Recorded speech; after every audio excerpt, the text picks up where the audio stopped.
महत्त्वाची बातमी. महायुती सरकारमधील महामंडळांच्या नियुक्त्यांबाबत उत्सुकता निर्माण झालेली असतानाच महामंडळांवरील झालेला खर्च हा विषय चर्चेचा मुद्दा ठरलाय.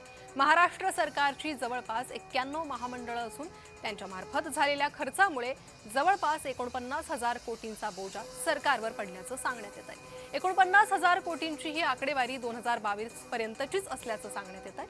गेल्या 4 वर्षात ही आकडेवारी आणखी वाढल्याची शक्यता नाकारता येत नाही. गेल्या काही वर्षात जातनिहाय समाजानुसार कल्याणकारी महामंडळांची स्थापना करण्यात आली.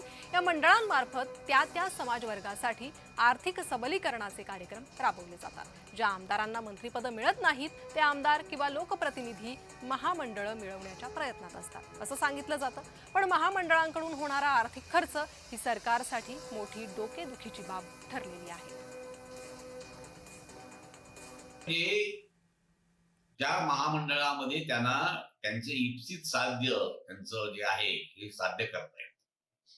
त्यातल्या त्यात नदीचे गोदावरी खोरे विकास महामंडळ, तापी खोरे विकास महामंडळ म्हणजे नुसतं महामंडळ नाही, त्या महामंडळामध्ये खोरे हा शब्द आहे म्हणजे खोऱ्याने ओढा पण महामंडळ करा.